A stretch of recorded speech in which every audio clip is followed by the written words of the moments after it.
Benvidos a unha nova edición deste Vigo a Debate nunha semana na que evidentemente centra atención o que vai acontecer o sábado, que é ese 1 de maio, o Día do Traballador, e que regresan as manifestacións despois do que ano pasado pillounos en plena pandemia. Non houbo ningún tipo de, evidentemente, de manifestacións na rúa, pero sí volven este ano e queremos facer balance do acontecido dende ese 2020 ata o 1 de maio de 2021, sobre todo en materia laboral, nunha situación onde parece que saímos adiante pouco a pouco da pandemia, co tema da vacinación, pero que no ámbito laboral todavía queda moitísima xente en ERTE, tamén aquí en Galicia, e son temas que queremos abordar pois coas tres principais centrais sindicais da nosa comunidade autónoma. Así que vamos saudar os tres protagonistas que nos acompañan no día de hoxe. En primeiro lugar, a secretaria xeral de Comisións Obreiras en Vigo, Amelia Pérez, que tal? Moi boa tarde.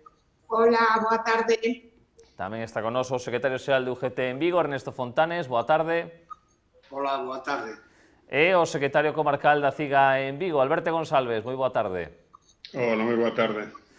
Pois antes, hai un ano, estábamos nun momento crítico con moitísima xente afectada polo tema do ERTE e un ano despois, parece que polo que vos leo a todas as centrais sindicais, credes que a situación empeorou en xeral. Entón, creo que fagades cada un de vos pois, un análise, unha radiografía de como está a situación actualmente, se credes que esta pandemia pois, perxudicou todavía máis os dereitos dos traballadores que se viron pois, reducidos neste último ano. Así que, bueno, pois, a ser a primeira intervención, se queredes, comezamos polo orden en que vos presentei, así que, Amelia, comezamos contigo.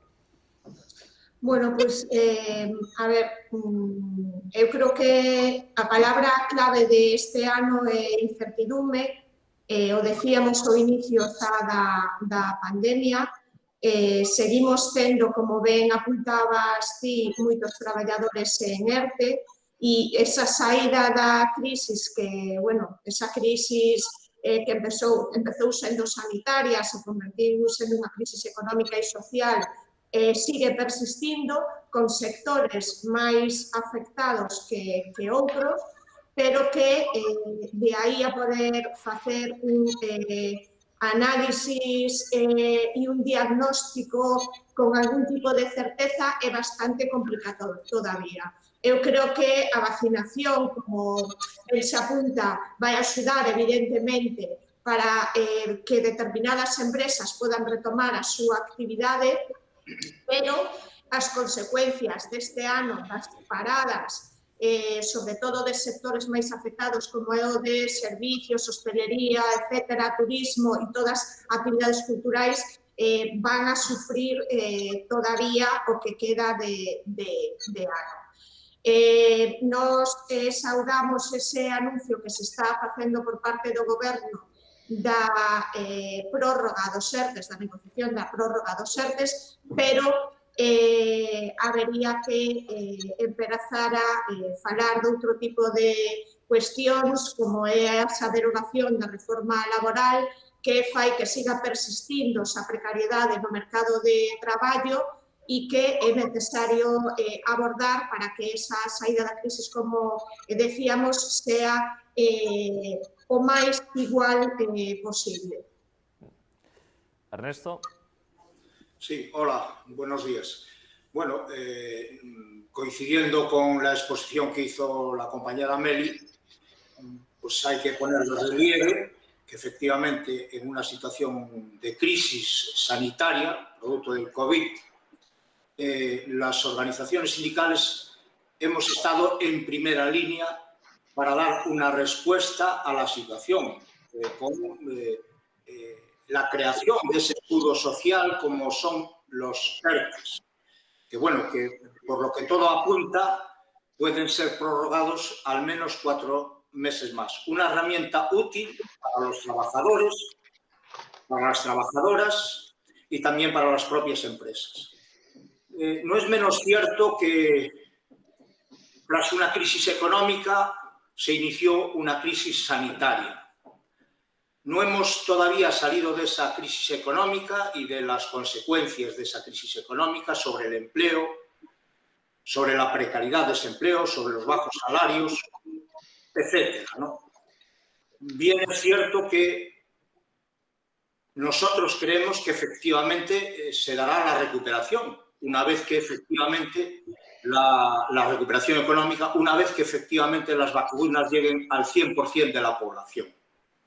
El tema es cómo llegaremos y los presagios no son buenos, sobre todo para las trabajadoras y las trabajadoras de nuestro país.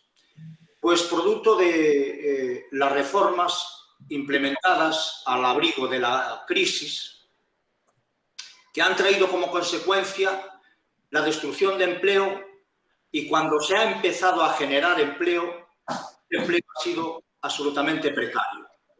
Precario, sobre todo en las personas más jóvenes, en las mujeres. Y si no se cambia esa base, y el gobierno bipartito que tenemos, y no aborda de manera urgente la derogación de las reformas laborales, la derogación de la ley de pensiones, la base para construir un mercado laboral más equilibrado, más justo, no será posible si no se aborda justamente esas derogaciones. Porque la radiografía de esas reformas nos ha llevado hasta esta situación, a una situación donde el paro juvenil alcanza el 40%, donde cada vez hay más personas, más familias en exclusión social, donde más del 12% de las trabajadoras y trabajadores de nuestro país son pobres, producto de esas reformas, básicamente, que han devaluado los salarios. Por lo tanto, este gobierno no puede demorar más el abordar esas derogaciones, porque no se puede construir un mercado laboral objetivamente sobre esa base. Toca derogar ya.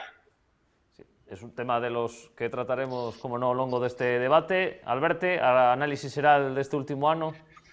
Bueno, nós entendemos que a evolución da actual crise pues, está camiñando perigosamente na dirección de favorecer os intereses do gran capital, non? E co risco real de que a clase traballadora e as maiorías sociais que nos representamos sexamos de novo as que saíamos desta situación máis empobrecidas, non? E isto acontece nun momento no que, sin superarse aínda a crise do 2008, porque nos entendemos que seguimos aínda inmersos nesa crise acrecentada polo tema da pandemia, aumenta a concentración do poder e das rentas e da riqueza cada vez en menos mans e menos territorios a nivel mundial, por exemplo, con 1% da población mundial máis rica que concentra o 47% casi da mitade da riqueza mundial, non?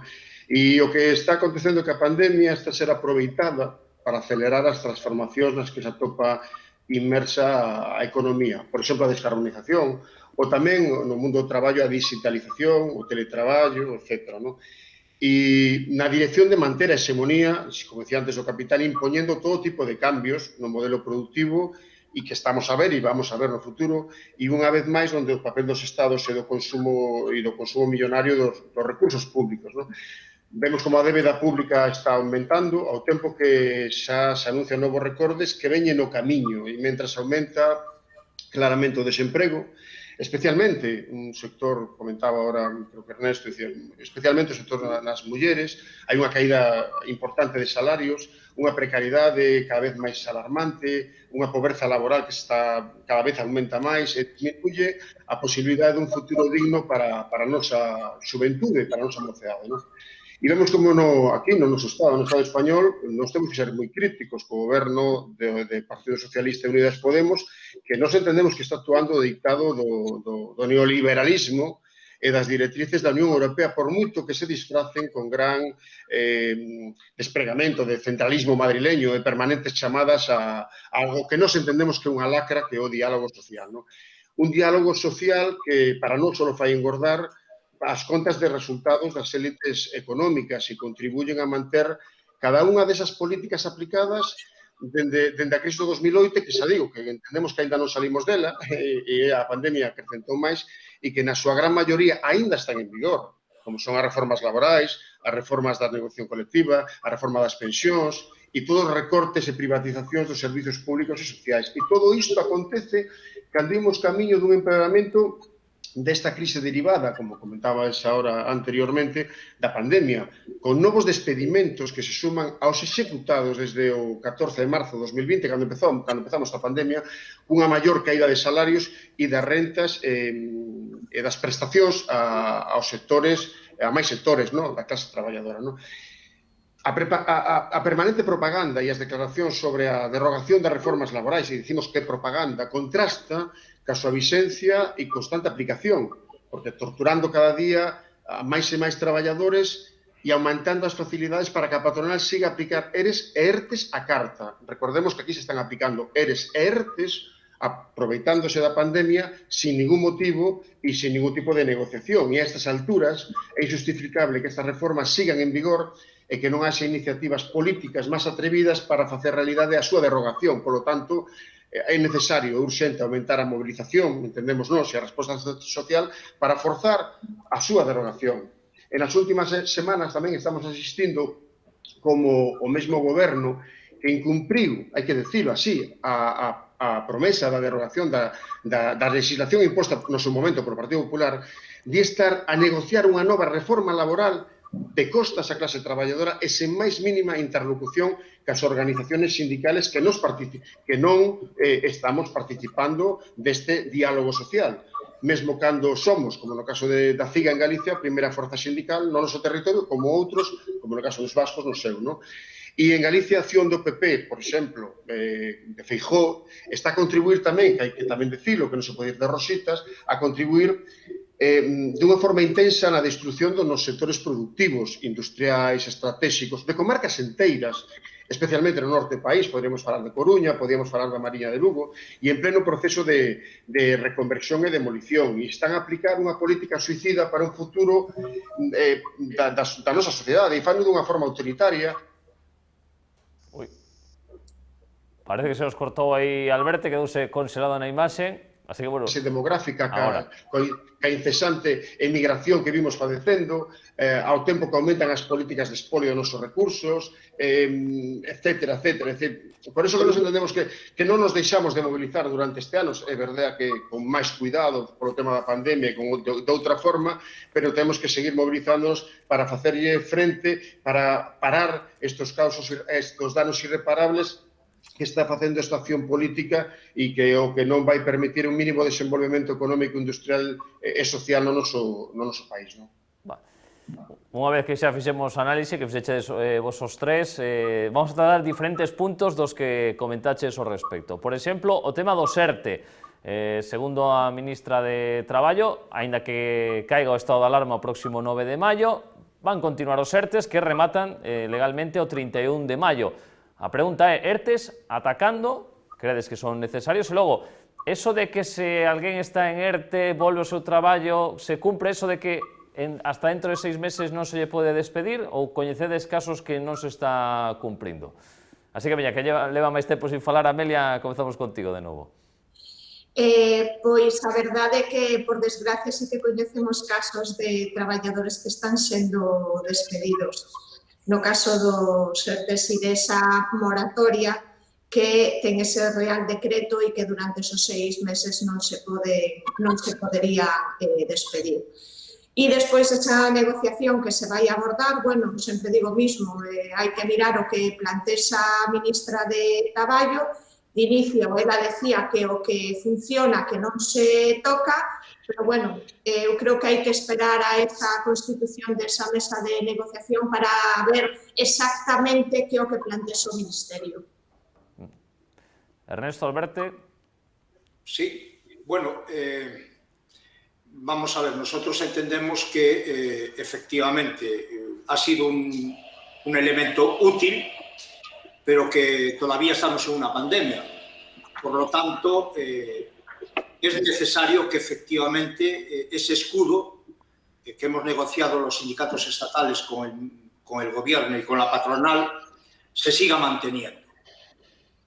Yo también quería aprovechar, por lo que dijo Alberto, nosotros no vamos a renunciar al diálogo social. Es una responsabilidad de las organizaciones sindicales sentarnos a negociar. Otra cosa es cómo lo hagamos.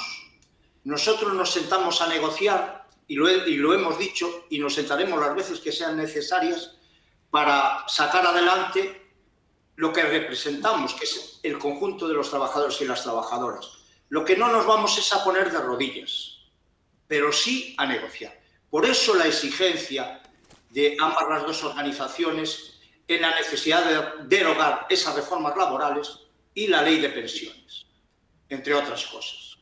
Por lo tanto, en esa línea seguiremos y seguiremos exigiéndole a este gobierno o al que sea justamente que las medidas que se están llevando a cabo, como son los ERTEs y esas reivindicaciones que acabo de nombrar, se lleven a cabo. Por eso yo también quiero hacer un llamamiento, si me lo permitís, al conjunto de la ciudadanía.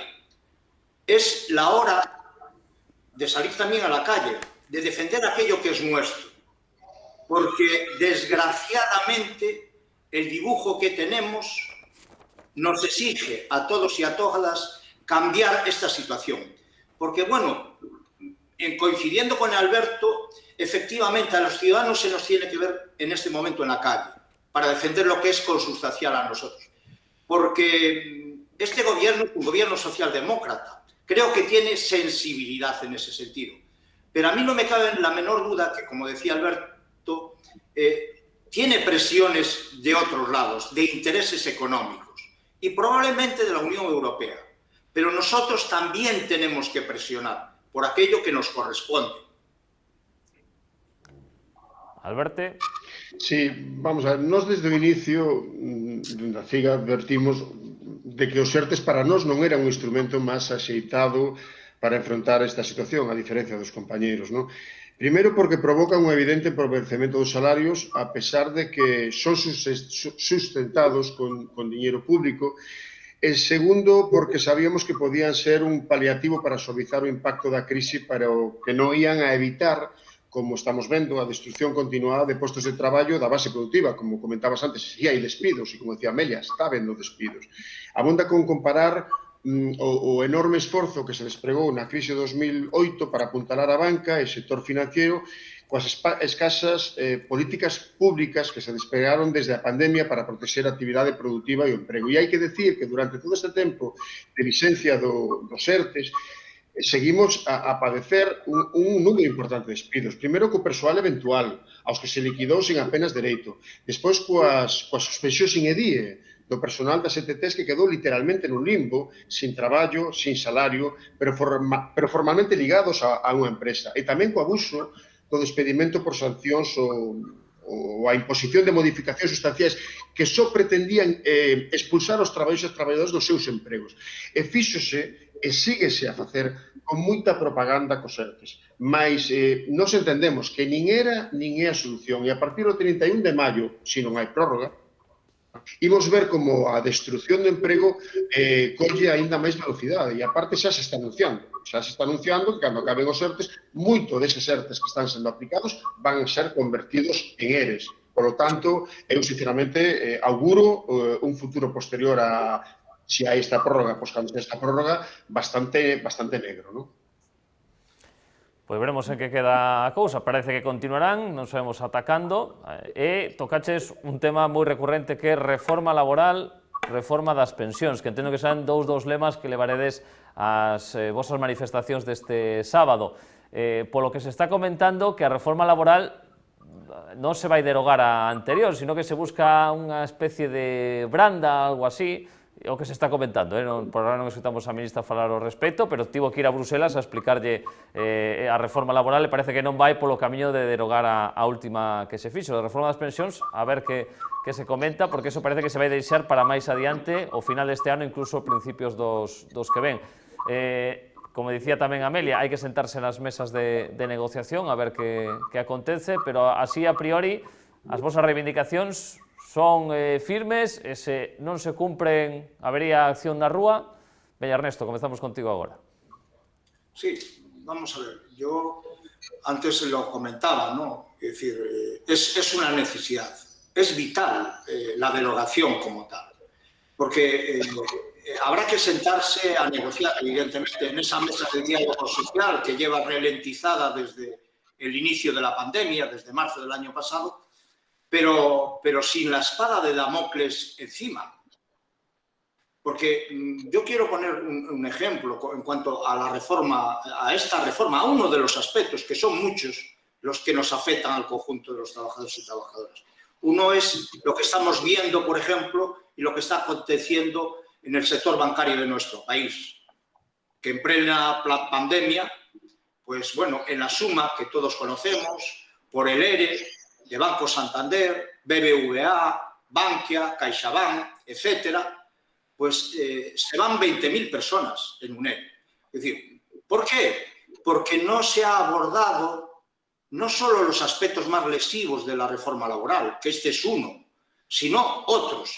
Y es la facilidad que ha permitido esas reformas del PP del año 2012 que una empresa con beneficios o empresas con beneficios hagan un ERE y que parte de ese ERE se lo coma el conjunto de la ciudadanía con cargo a las prestaciones por desempleo. Eso no puede ser. Y por lo tanto no puede ser que se diga que la banca, como ha dicho la ministra Nadia Calviño, que, bueno, pues arengando a la banca. Oiga, miren, no arenguen a la banca, pongan cortafuegos y deroguen esa facilidad que le ha dado la reforma del 2012 para que las empresas despidan incluso con beneficios o incluso con previsión de que bajen sus beneficios. Por lo tanto, si queremos construir un mercado laboral de futuro con una base más sólida, hay que abordar todos estos aspectos. Porque si creemos sinceramente que la pandemia pasará, y seguro que pasará más pronto que tarde, y que la economía despegará, habrá que reformar todo eso, porque si no, no se podrá construir un mercado laboral y mínimamente justo con esta base. Es así. Amelia. Bueno, a ver, yo creo que los temas que tenemos que abordar y en concreto lo que estamos hablando, las reformas laborais, reformas de pensións, etcétera, etcétera, a base de todo isto son cuestións ideolóxicas. Nos levamos denunciando desde fai moito tempo, xa cando empezou o goberno do Partido Popular, as políticas que se estaban adoptando neste país, que eran políticas neoliberais, políticas de favorecemento, como decía Alberto, de as élites, das clases altas. Nos sempre decimos que a primeira pata para combatir estas políticas é o relato, é dicir, a loita de clases sigue existindo, se sigue beneficiando as grandes empresas do país, se siguen adoptando decisións que non miran para baixo nin se preocupan, como decimos nós, cando nos problema de primeiro as persoas. Como se quere abordar a transformación productiva deste país? Todo o mundo está falando de transición enerxética, de digitalización, de industria 4.0. É dicir, vai haber un cambio de paradigma. Como vamos a abordar ese cambio de paradigma? E para iso ten que haber unha aposta polo público. Unha aposta polo público en todos os sectores, porque hai sectores que son estratégicos, que evidentemente en un momento determinado deste país se privatizaron, pero que nestes intres o público ten que estar. Porque non pode haber unha intervención do público nalgún banco. É un escándalo que está pasando co plantexamento do ERE de Banco e CaixaBank, cando se lle acaban de dar miles de millóns de euros. Eu entendo que a veces é un pouco, bueno, non se entende, por decirlo así, que as organizacións sindicais plantexemos a estrategia do Estado de entrar en determinados sectores, pero que o fan outros países do noso entorno da Unión Europea. Estamos mirando o que está pasando con Alcoa, con un sector que xa non é que sea supervivencia da zona norte de Galicia, sino que é un sector estratégico. Entonces, dentro de todo o paquete, a primeira parte sería como abordamos esa transformación productiva, con qué relato, con qué ideario, con qué políticas sociales e despois, evidentemente, a segunda parte é abordar esa derogación das reformas que son as que fan que o país non avance, que son as que fan, como decíamos os compañeros, que teñamos o número de desemprego de jóvenes e de mulleres o maior do entorno da Unión Europea, que fai que os nosos jóvenes acaben emigrando, o sea, é que ao final estaríamos abocados a non ter futuro. E eu creo que iso é o que nos temos que poñer frontalmente. E creo que as organizacións sindicais o levamos alertando dende fai bastantes anos, igual que hai certos guiños e certos cambios nalgúnas políticas, ten que ver unha aposta maior para esa transformación que vai a sufrir o país e que ten que levar aparellada unha normativa laboral acorde. Coincides, Alberto, cos teus compañeiros? Algunhas cousas sí, outras non. Pero, bueno, eu que diría que, en primer lugar, bueno, sobre estes dous puntos que nos comentabas da reforma laboral e o tema das pensións, en primer lugar, eu creo que hai que recordar que tanto, porque hai que decirlo así, tanto PSOE como Unidas Podemos, cando antes de chegar ao goberno, prometeron que iban a botar abaixo todas as reformas laborais de negociación colectiva impostas no marco da anterior crise. E vemos como esa promesa sigue sendo incumprida, non? E da derogación total pasaron a falar da reforma dos aspectos máis lesivos, para agora directamente renunciar a calquer cambio, senón promover unha nova reforma laboral. É moi chamativo, e teño que dicilo así, escoitar a vicepresidenta e ministra de Traballo, Yolanda Díaz, presumir de que en Bruselas acollen con bo ánimo a súa proposta de reformas, basicamente porque aínda non foi capaz de explicalas nin dalas a conocer aquí, non as conocemos, nin no Congreso, nin a nivel social, nin ao conxunto das traballadoras e dos traballadores. E é moi mal punto de partida ver como, por un lado, públicamente se di unha cousa e despois nos memorandos que se remiten á Comisión Europea se defende directamente o contrario. E nós o decimos que hai que aprender a lección. E tal como denunciábamos na anterior crise, as sucesivas reformas laborais só serviron para facilitar a destrucción do emprego, abaratando o despedimento, empobrecendo os salarios, como decía antes, desregulando as condicións de traballo e convertendo a negociación colectiva en papel mollado.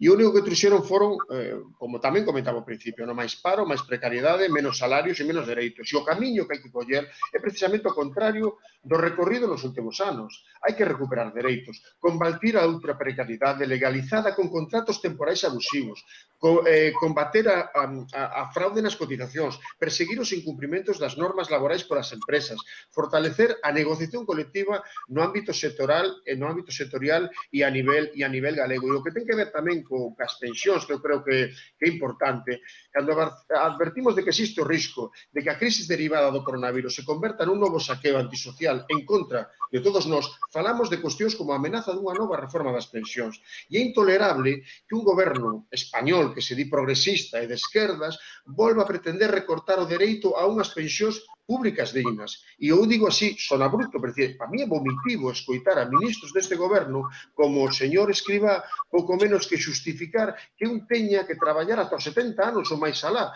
como se ter dereito a un retiro digno despois dunha vida inteira de traballo fora un privilexio que nos regala alguén. E, dende logo, nestes meses, quedou en evidencia que o Pacto de Toledo non é un instrumento para nós útil para garantir o dereito á xubilación. E as permanentes amenazas da reforma só procuran recortar as pensións públicas para empuxar o grande negocio dos planes privados individuales ou colectivos. E nós entendemos que nos rexeitamos de maneira radical calquer intento de atrasar a idade de xubilación, de aumentar o período de cómputo para reducir as cuantías ou penalizar a xubilación anticipada ou parcial. Nos defendemos que unha taxa de desemprego juvenil cerca do 50%, con máis de 100.000 mozos e mozas que foron expulsados do noso país, aquí de Galicia, expulsados a emigración. Que hai que facer o que hai que facer precisamente é o contrario, é dicir, botar abaixo as últimas reformas, adiantar como mínimo a xubilación de novo aos 65 anos e facilitar tanto as xubilacións anticipadas, así como aumento real das pensións. E é importante lembrar que as galegas e os galegos temos as segundas pensións máis baixas de todo o Estado español, e as mulleres ainda máis, percibindo de media 186 euros menos, e que a medio do Estado é 455 menos do que percibe, por exemplo, un pensionista no País Vasco. Porque eso, dende logo, calquera proxecto que pretenda avanzar no recorte, privatizacións e desmantelamento do sistema público de pensións vai nos ter en fronte. E por aí non vamos a pasar, goberne que goberne. Por eso que creo que é importante mobilizarnos, non só o 1 de maio. O 1 de maio tamén, porque isto é unha das medidas importantes para o 1 de maio, pero non só o 1 de maio, sino empezar con mobilizacións para decir a este goberno progresista que se aplica o conto do nome e que empeza a aplicar políticas realmente progresistas, non? Temos que facer unha pausa publicitaria e continuamos logo falando da situación laboral aquí en este Vigo Debate.